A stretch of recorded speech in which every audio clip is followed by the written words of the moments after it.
Grim Show presents Scratch a Track, the podcast where we debate which track to scratch off some of the most known and unknown albums of all time. We live in an era of singles. This is an album. People no longer listen to an album for the work it truly is. It kind of defines a band. It's just not something that people relate to nowadays. We've all gotten the dreaded. It started out as a game. Which track on the album would you scratch out if you had to?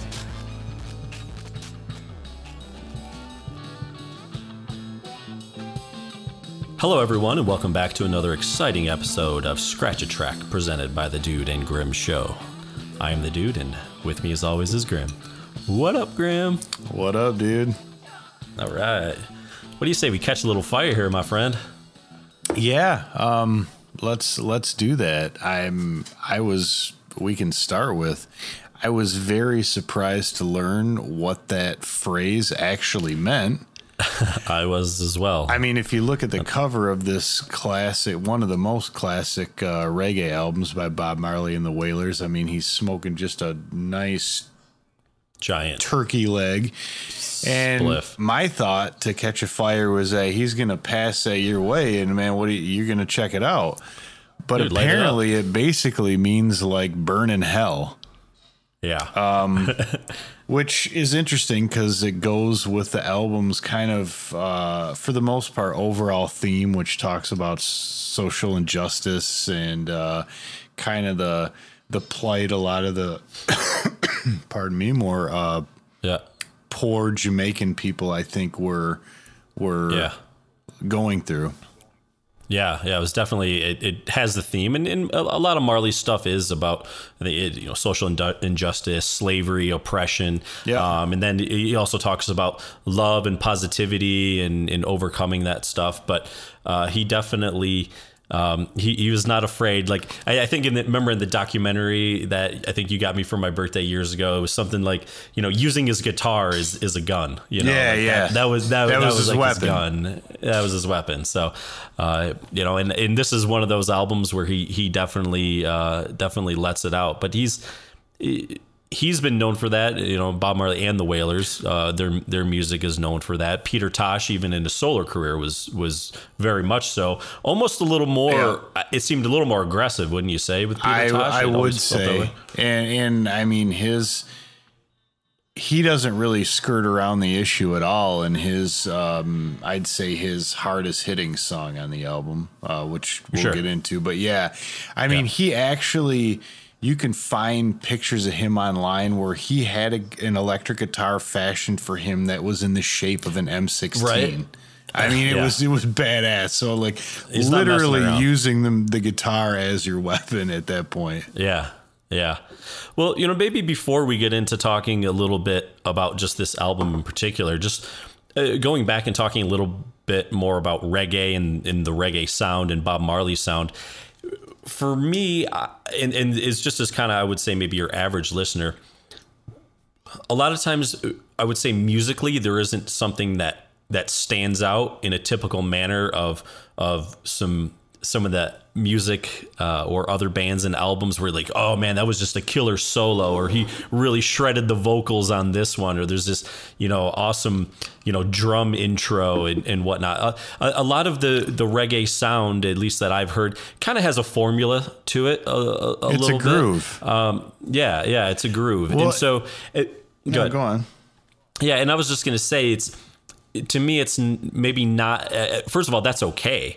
And I think it's not maybe so much about the music and even the sound of it. It's a lot of it to me is about what it's saying and what it stands for. Yep. Yeah, I agree with that. And that's kind of how I relate to it, as opposed to maybe some other genres of music where there might be, I hate to use the word variety, but where there's some more differences. I hear you, and there is a certain, I don't know if formula is the word I want to use, but I see where you're going with that, where there's a very consistent feel throughout it.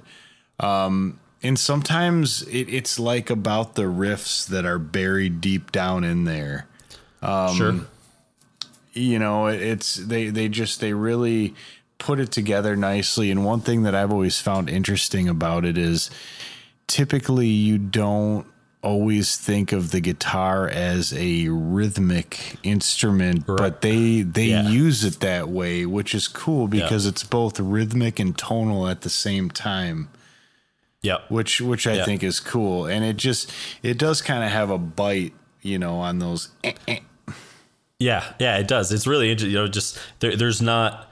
I'm trying to think of, other bands have had songs like that, but it's pretty consistent throughout almost every Bob Marley song. I'm sure with a few exceptions here and there where it's just the scratch and it just kind of keeps that beat going, right? Yeah. I mean, it is the rhythm. But they use things in other interesting ways. I mean, they have a way of using the Hammond organ in just a really chunky and rhythmic way that it was absolutely not, in air quotes, intended for when it was created, but one of the kind of little variances or things that you can do with that instrument is use it in that really chunky percussive way that they do, whether, like I said with the guitar, I mean, everything becomes a rhythm instrument in a way, and like the melody is the voice. Right. Absolutely.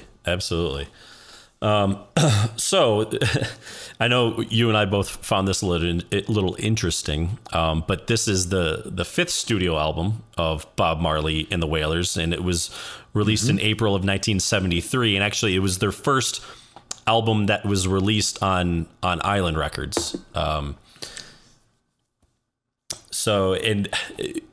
found the story behind it a little interesting because, I mean, they had been making music for years. I mean, it's not like, I mean, yeah, it was their fifth studio album, but some people may be aware of like kind of the Lee Scratch Perry sessions when they, were recording that music, and he basically, since he produced the music, he thought he had, owned it, had the rights to it. And so that's why when a lot of times if you go online or you go into stores, that they talk about where you'll see like groups of songs with just, all different album covers, different album names, just a whole different variety of, but that same sound.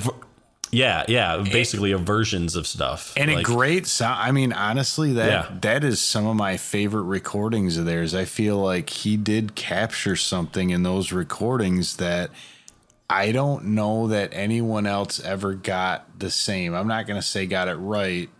I like it the best, but it doesn't mean it's right. But no one else ever got it the same.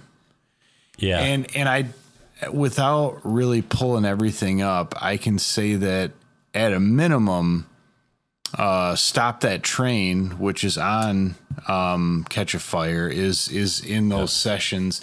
And as you go through the years and listen to his Marley's music as it got later and later, you'll find all over there were songs that he would redo, and I think Peter Tosh even did some on his own. Yeah, I think 400 Years might have been an older one too, maybe even Stirred Up. I mean, I know there's some that they had from those Lee Scratch Perry sessions, and then they did re-record them and put them on other albums as newer kind of updated versions. Yeah. And they are very different. I mean, the older Lee Scratch Perry ones, I mean, very just kind of almost demo-ish, raw sounding, but still really good too. Oh yeah. It has a sort of romantic quality it's pretty cool. Not that they weren't hungry when they were doing this album, but they were like real hungry when they were doing that stuff, I mean, like, yeah. And there's something that shows through in that. Yeah. Well, I found it interesting that they, to make this album, they were touring in the UK, and when they got done with the tour, they didn't have enough money to get back home to Jamaica. Yeah. Right. And so Chris Blackwell, who was with Island Records, he had released some of the band's singles over the years, and they got in touch with him, and basically they kind of struck a deal to get an advance on the money to do an album for Island Records, so that way they could fly back to Jamaica. Yeah. Otherwise they would have been stuck there. So what I saw is that Bunny Wailer said that they were paid £4,000 to record this album. Now, I don't know if that translates into dollars in 1973, but that can't be a whole hell of a lot, man. No, not at all. And, one thing to consider, though, is that they did go back to Jamaica to record it, whereas if you would have stuck around in London and gone to like Olympic or Abbey Road, pretty sure your bill would be a lot higher there than it would be at these studios in Jamaica. But, regardless, it got them home and then they recorded it. Yeah. Well, and so they went back to Kingston. They recorded it in a bunch of different studios there, and then once that kind of the initial tracks and that initial recording sessions were done, Marley then took all the tapes and he took them back to London, and he worked with Chris Blackwell, and they reworked a bunch of the tracks. They overdubbed a bunch of parts, and they were really trying to make this music accessible to people in America and people in the UK. White people. White people, basically, Yeah.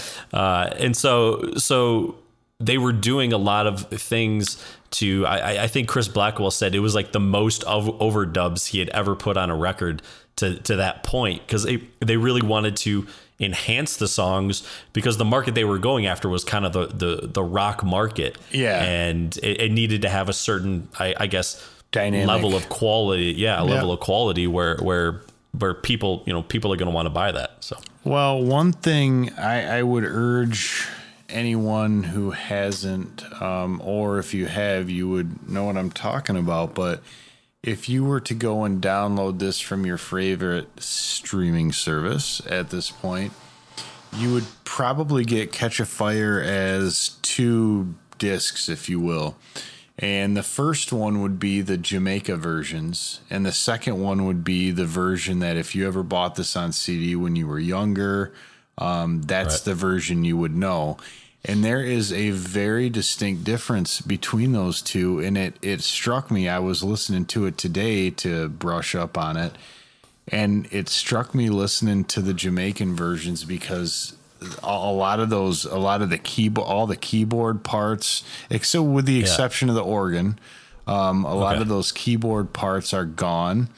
And in the beginning of Concrete Jungle, for example, there is not those little electric guitar solos and riffs, and that beginning comes in very different. It's much more subdued with like acoustic guitar, and it's really kind of cool.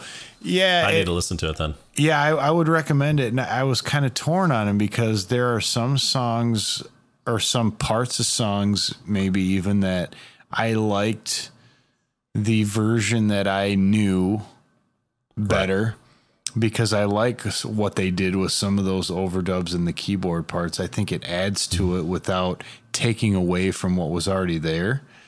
But there were some of them where I heard I heard kind of the original part, and I thought that was pretty cool, because it was something. Awesome.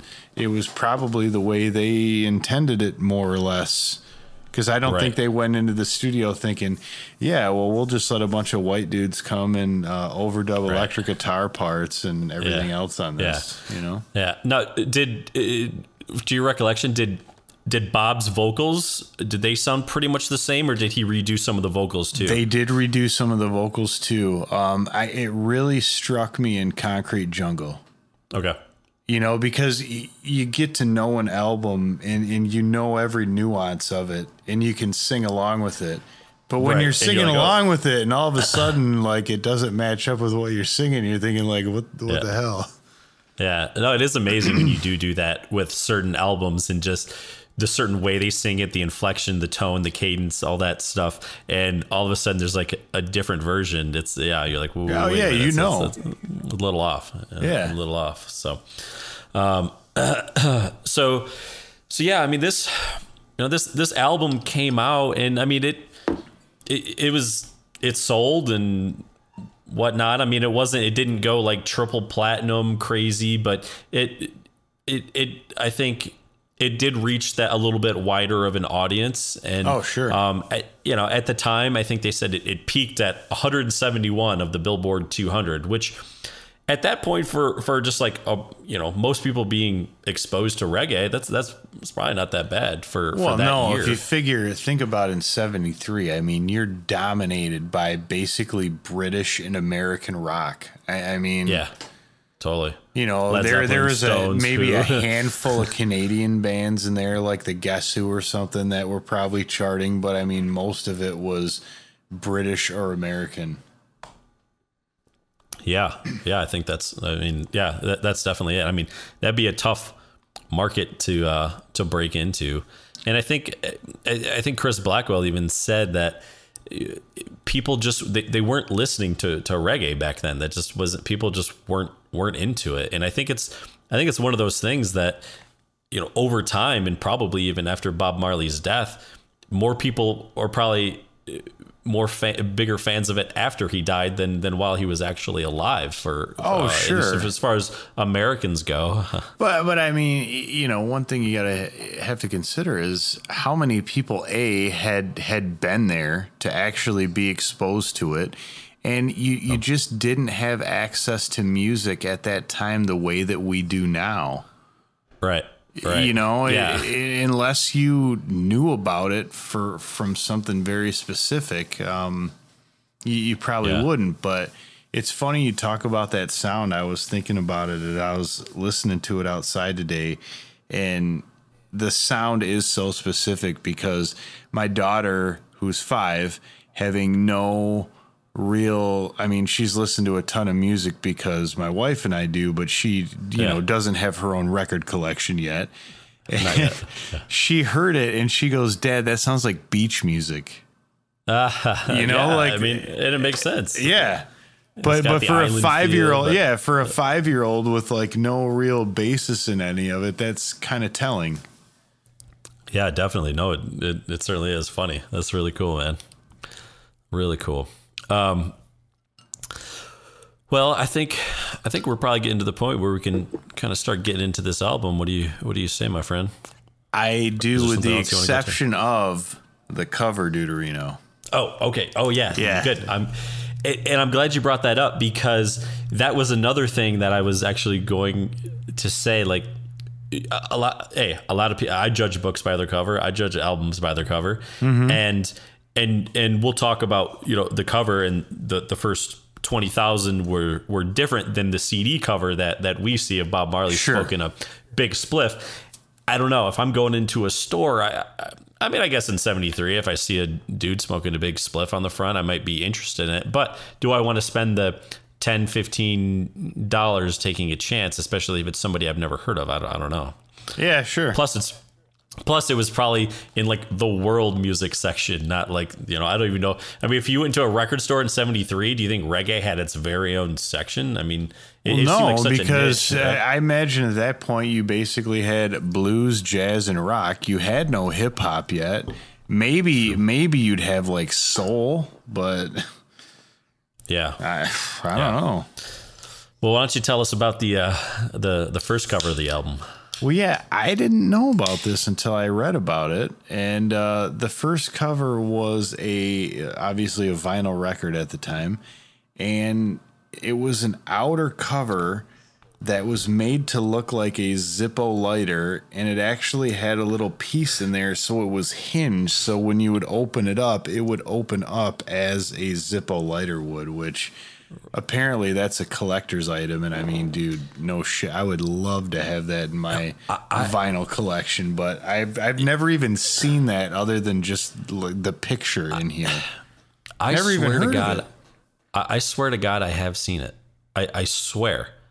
I don't know. Well, a couple things, because so they had, the initial run was 20,000 of that version, 20,000 prints. And then they went to I think the classic spliff version that all of us know. And then they reissued, or they came out with a deluxe, I think it was the deluxe CD. And maybe I think that might be the packaging that I'm thinking of. They came out with a CD version of it that when it was reissued, in the 2000s, where I think that Oh, that's cool. Had that packaging. So maybe that's where I saw it. But gosh, yeah, dude, to be one of those people who has that version, if anyone we knew would have that, it would be Gorman. And he's got a really good record collection. He sure as shit has a lot of Bob Marley in there. But man, that's 20,000 is not a lot. That is a collector's item. I would love to know what that's worth. Man, what if you had that and didn't even have it opened? I'm going to be sick to my stomach. And now I want to look at it.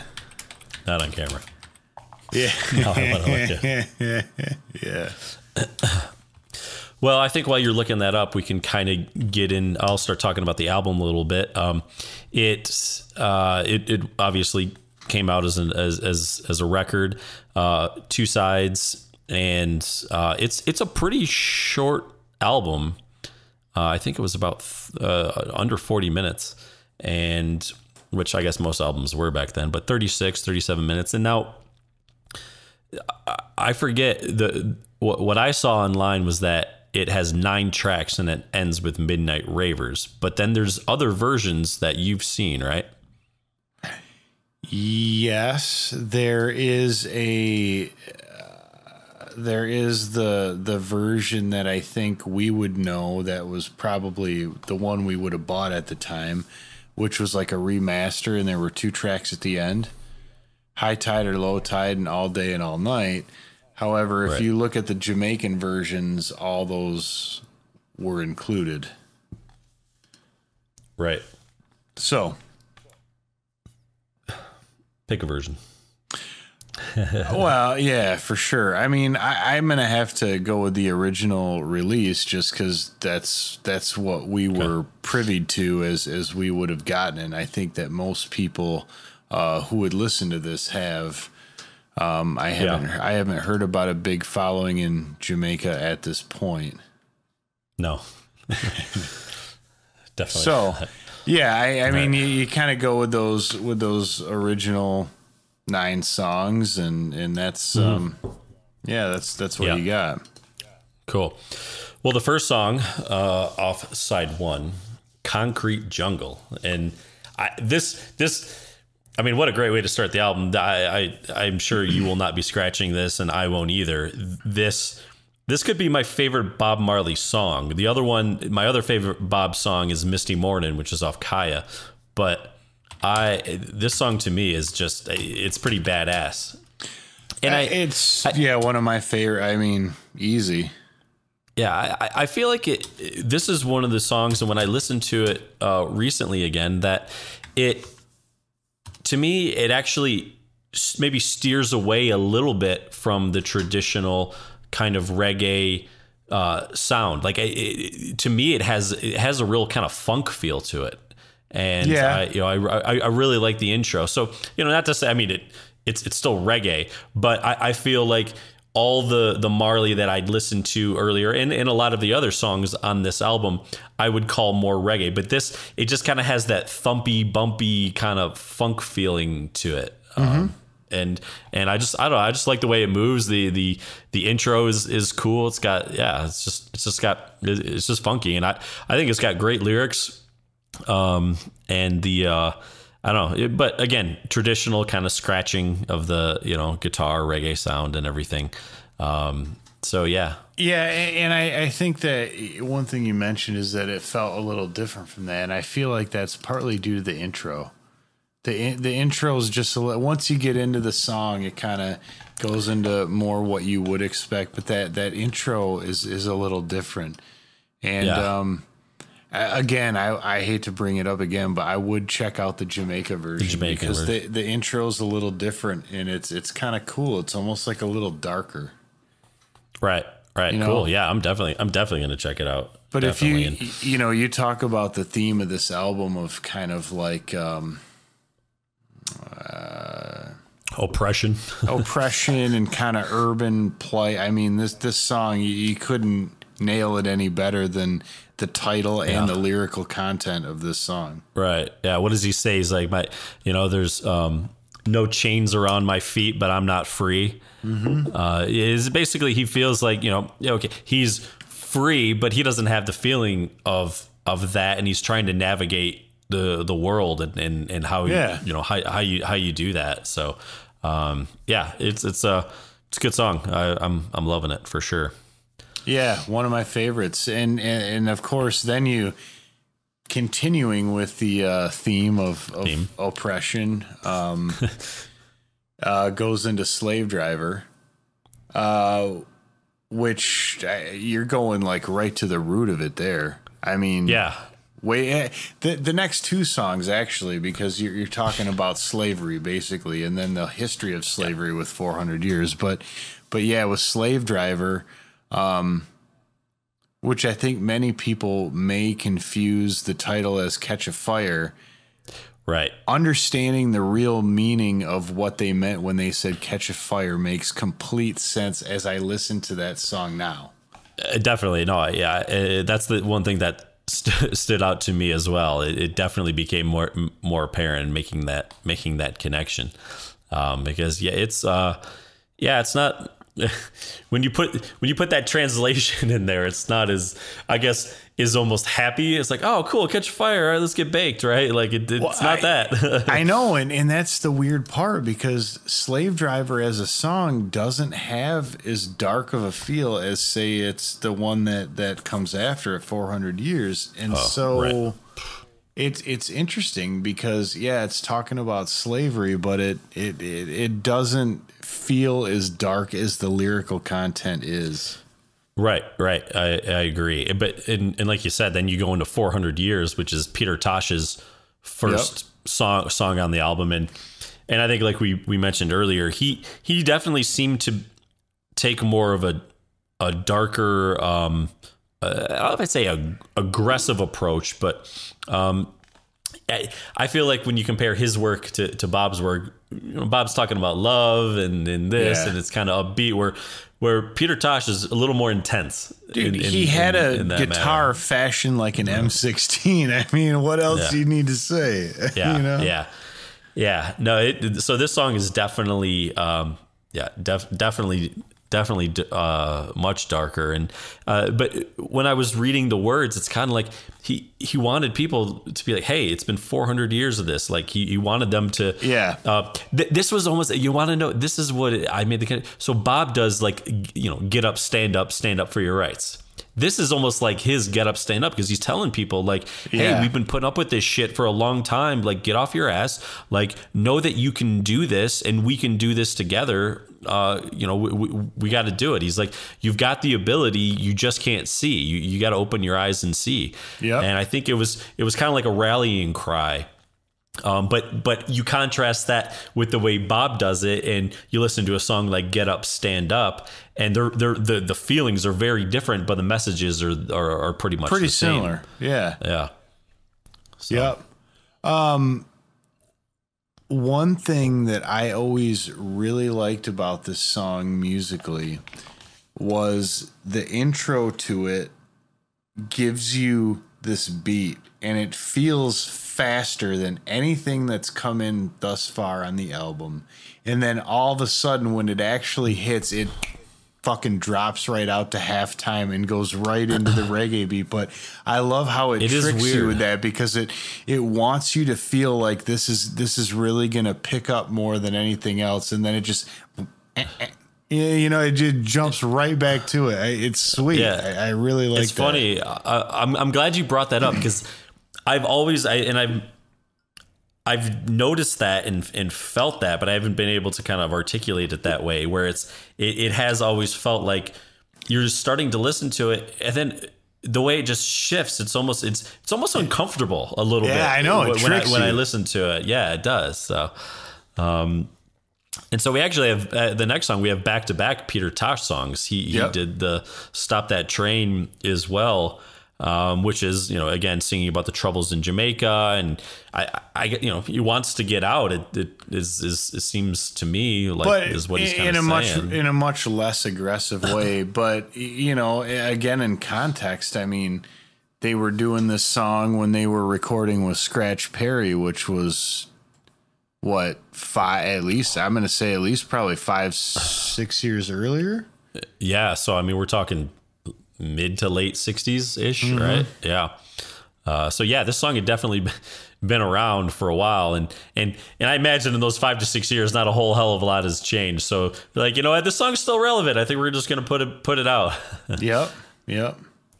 Yeah, but it does. It has one thing, and I really like, and especially on this album, the way in the reggae and especially Bob Marley and the Wailers, the way they use harmonies is just so good. Whether it's Peter Tosh and Bunny doing the harmonies in the background, and then also, but you know, Bob Marley, you know, they had the I3s who would put in the 3 female vocalists, which I believe his Rita Marley was also a member of the I3s. Yep. And so they would put in their vocals, and just the use of the background vocals and the harmonies is always just such a nice touch, and it really adds some depth to a lot of these songs. They do it really well. Oh yeah, they do. So not to jump too far out, it looks like in 2001 they also did a reissue of the vinyl with the Zippo cover. Okay. All right. Well, maybe I've seen that too. I see one from Canada for $125, one from somewhere else for $250. And then there's a white label of it, like, which is the original, one of the original 20,000 promos. And that's for like $450. I mean, if you're a collector, that's a steal. Yeah, I wish I had that money, but I'd look around for maybe one of the 2001s. Anyways, so right. So back to the train. We want to stop the train, but we're still on it. So now we go to baby. We got a date. Yeah, which is it's interesting because it's like a complete departure from everything that you have talked about so far. It's basically like all of a sudden you're not talking about any of these social issues. It's just like you want no political. Yeah, let's get it on. It's his get it on, right? Yeah, I don't think there's a whole lot that really needs to be left to interpretation here. That's pretty much what I get out of the song. It's upbeat, and he's like, hey, you know, whatever. It's what, 7:45 or something. Like, let's get together and let's do this. Yeah, it's pretty cool. One thing is, and I don't know if this is something they did in Jamaica or they overdubbed later. I swear I heard kind of a slide guitar or something in the background. That was overdubbed later. Bit. And you're right. I believe that was the guy that they worked with from Muscle Shoals, whose name is escaping me, but yeah. Yes. Muscle Shoals. Yeah.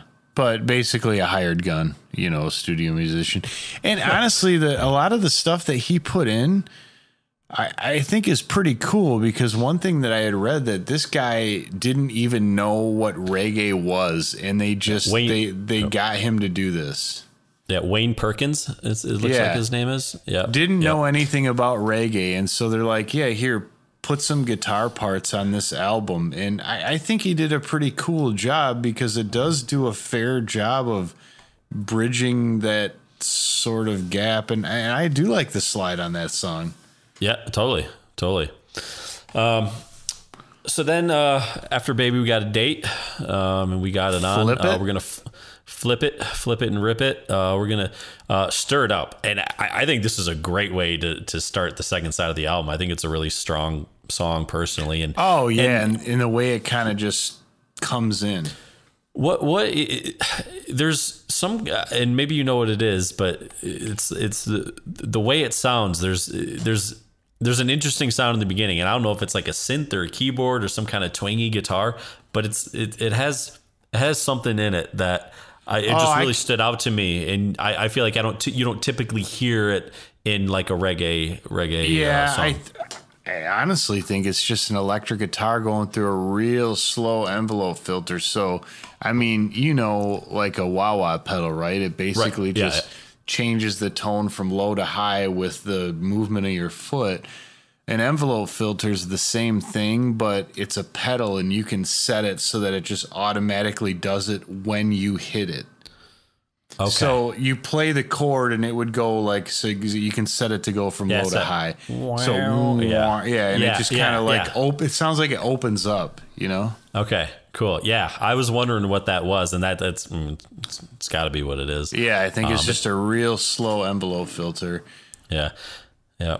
And this one though it sounds to me it's kind of like at least from what I gathered, seems like kind of more of another like lovemaking song a little bit, you know? Yeah, I can't really find a whole lot of what it, if there is any meaning, but yeah, it definitely, maybe you don't need to look for it because I'd say the accompanying lyrics in the song pretty much tell the story. Yeah, right. So yeah, I think Stir It Up is just kind of getting up in there. Yeah, that's a good interpretation. Certainly is one way to say it. Yeah. Yeah. Well, let's get kinky. Literally, kinky reggae. Yeah, and I think one thing to note about Stir It Up is a lot of people would know this song because it was covered by Johnny Nash, whom Bob Marley and the Wailers worked with and were on tour with. They tour, okay. In the UK prior to doing this album, and so he covered this song. And I think that hit the U.S. airwaves in 73. And so a lot of people knew that song prior to ever hearing it from the Wailers. Bob, okay. Anyways. Gotcha. Cool. But yeah, get kinky. Get kinky. So kinky reggae. I read the words. I don't really know what the song is about. But to me, it just sounds like kind of their... You know, I know I said like reggae has a sound and they have this sound. To me, this just sounds like a Bob Marley song. Well, yeah, but I mean, the words are kind of dirty, you know? Yeah. Because he talks about like, I got a hit and run. The only thing I can think of is it reminds me of that scene in, no. It reminds me of that scene in whatever the Will Ferrell and Luke Wilson movie is, where he's like, "I'm here for the gangbang." Yeah, old school. Old school. Yeah. I'm here for the gangbang. Yeah, I mean, I thought that could be what they're definitely talking about and referring to. And if he is, man, good for Bob. I mean, he was. I mean, let's be honest. He was no stranger to the ladies. He was no stranger. No, he had wives and girlfriends and kids and. He took care of business. Yeah. Yeah. Yeah, you got that right. So just kind of just throwing the roadmap out there before he had, Ziggy and Iggy and I don't know all the others. Miggy.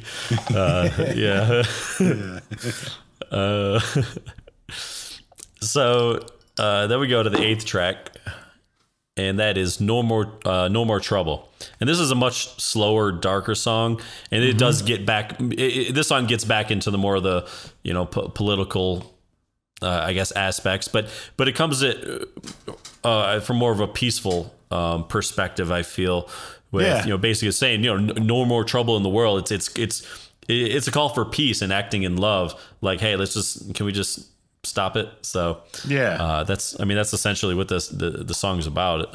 And the I3s, they're on this song and they're good harmonizing vocals too. That's what stands out. Another one, if you listen to the Jamaican version, what you will find that is not in this song is the clavinet. And the clavinet track is real nice in this song, just kind of bouncing. I bet that pissed you off. Yeah. It's not so much that it pissed me off. A part of me was like, will somebody just give these dudes a clavinet? Like, they're going to do something odd. Like, you know what I mean? Don't just overdub it. Like, just send them a fucking D6. Like, a D6 or even a D5. I mean, if you got one lying around. It didn't go that way, dude. Yeah. Oftentimes they don't. So. Yeah. All right. So the last song on the album is this of... the original version, Midnight Ravers. Again, for me, I'm not 100% sure what this song is really about when I read the lyrics. But my main note that I had, I thought it had some nice little organ riffs, and it's kind of, to me, again, it's one of those, just kind of a sort of a standard Bob song where I'm like, hey, I just like having it on. I kind of felt like it was about like the kind of party late night culture. Okay. You know, they talk about like you can't tell a woman from the man because they're dressed in the same pollution. Like it just kind of talks about like this real kind of party hedonistic sort of, which is sort of ironic given the lives of, you know, but anyway, that's what I could get out of it. I don't know if that's the case, but when you do listen to the lyrics, I mean, it's, you know, that makes sense. It makes sense to me. Yeah. But too bad we can't ask Bob. Well, the only lyric that I guess I never understood was I see 10,000 chariots and they're not, you know, like drugged by horses or whatever. And that was, I guess that's where I got. Yeah. Is it just like a big parking lot? It's cars? I don't know. In that musical stampede, you know? Yeah. So you can make them out in that smoky place. Well, the other thing I wonder is if it has the riders, they cover their face. I mean, maybe it's these people are pretending to be one thing while they're actually something else. I mean, that sounds pretty political, right? Yeah. The only thing I'm wondering is if it had anything to do with the sound clashes in Jamaica. And I guess if you look back, the sound, like, they basically had like kind of, they called them crews, but they were almost like just local gangs or neighborhoods of people. And they would have a sound system, and they would basically like square off and see who had like this loudest sound system, and just have basically like a musical fight with volume. Similar to the idea for Tribal Synth Wars, but a little different because theirs was volume instead of synth patches. But in theory, it's pretty much the same thing. Yeah. But I just wonder, because that's if you haven't ever heard about or looked up the sound clashes in Jamaica, it is a weird, interesting thing to kind of listen to. But it was, you know, it was like very early in reggae and dance hall music. Cool. So it would make sense because it kind of goes back within that culture. All right. Well, that's good to know. Good to know. Yeah.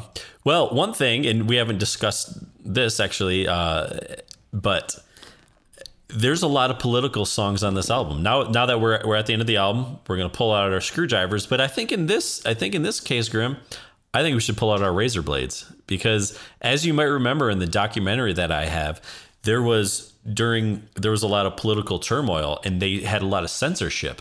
And so some early Bob Marley albums that were recorded, they would actually, they showed in the pressing factory, there were certain tracks that they would take a razor blade and they would cut through. They would cut through. So that way, when the album is playing on your turntable, the needle just goes to the next song. So I think it's kind of like they foresaw the podcast before it ever started and made the decision for you. Yeah. So, I mean, if you look at this album, I bet there's like 1, 2, 3, 4.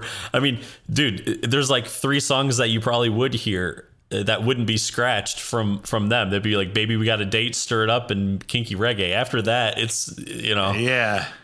I mean, why even You're put like, on well, the first half of No More Trouble, Sweet. Yeah, right. Exactly. Yeah, totally.